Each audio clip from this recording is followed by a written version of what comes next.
The word plague often brings to mind images of a distant, dark past. We think of history books and ancient civilizations brought to their knees by an unseen enemy. However, this ancient disease is not just a relic of history. It remains a real, though rare, public health concern today, especially in certain parts of the United States. This year, in 2025, a stark reminder of this reality emerged from New Mexico. A man from Lincoln County was diagnosed with the state's first human plague case of the year. This case forces us to look beyond our historical understanding and confront the fact that the bacteria responsible for plague still circulates in our environment. It poses a risk to anyone who ventures into the wild. This recent incident serves as a critical alert. It highlights the ongoing presence of Yersinia pestis, the bacterium that causes plague in the American West.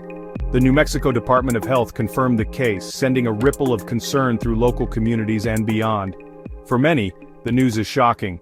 Dr. Erin Phipps, the state public health veterinarian, noted that people often think of plague as a disease of the past, but she emphasized that it continuously circulates among wildlife populations.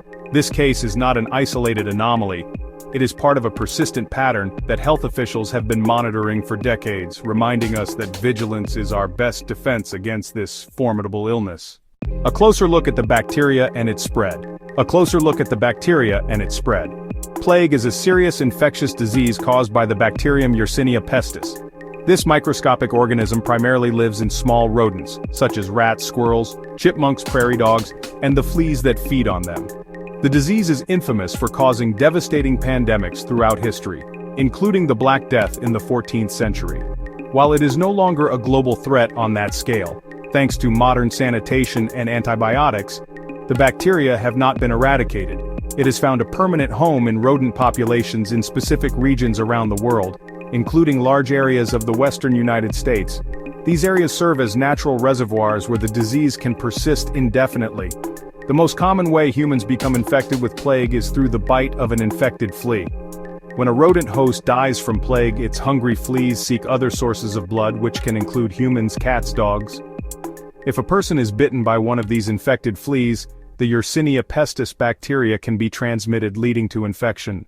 While human plague cases are rare in the United States, they occur with predictable regularity in specific geographical areas. According to the Centers for Disease Control and Prevention, the majority of cases are concentrated in two main regions. The first is a large area encompassing northern New Mexico, northern Arizona, and southern Colorado. The second key region includes California, southern Oregon, and far western Nevada. These rural and semi-rural areas provide the ideal environment for the rodents and fleas that carry the plague bacteria to thrive. The rugged landscapes, higher elevations, and specific ecosystems support the natural cycle of the disease away from major urban centers. On average, the United States reports about 7 human plague cases each year, though the number can range anywhere from 1 to 17 cases annually. Looking at recent data, New Mexico reported this single human case in 2025 so far.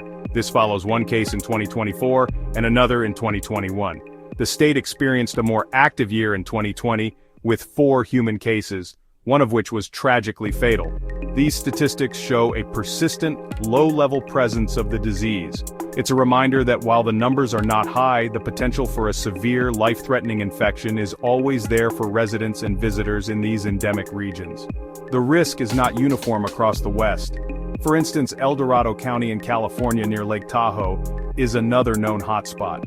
Health officials there regularly monitor rodent populations and have found evidence of plague in animals. This constant surveillance is crucial because it helps public health authorities warn the public when the risk is elevated. The recent plague case in New Mexico provides a textbook example of how exposure typically occurs. The Lincoln County resident became ill after camping in Rio Arriba County, a region known for its plague activity. Health officials believe he was exposed during his time outdoors, most likely from the bite of an infected flea. This scenario is very common. Campers, hikers, others who spend time in natural habitats. Their activities bring them into close proximity with wildlife reservoirs of the plague bacterium. The patient's symptoms were severe, developing into both bubonic and septicemic plague, which required immediate and intensive medical care. His symptoms were classic for these forms of the disease. Bubonic plague is named for the buboes, those swollen lymph nodes that become inflamed and painful. These typically develop in the groin, the armpit, or the neck, near the site of the flea bite. Septicemic plague can occur on its own or with bubonic plague. It's a blood infection. It presents with more systemic symptoms like fever, chills, severe weakness, highlighting the critical need for rapid diagnosis and treatment to prevent progression and fatal outcomes. A similar story unfolded in California a few years ago. Fortunately, contracting plague is not inevitable, even in high-risk areas. There are simple, effective steps you can take to protect yourself. First, avoid contact with wild rodents. Squirrel, chipmunk, prairie dog. Stay away from their burrows. Do not feed or handle them. If you notice sick or dead rodents, stop and do not touch them. Report them to local health authorities. When hiking or camping, use an insect repellent containing DEET to prevent flea bites. Wear long pants and tuck them into your socks.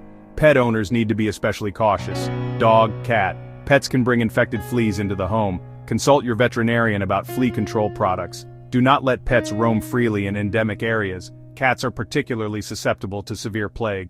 After any outdoor activity in a plague hotspot, check yourself for fleas, check your children for fleas, check your pets for fleas. These proactive measures can dramatically reduce your risk and help keep your family safe. Knowing the symptoms is just as important as prevention.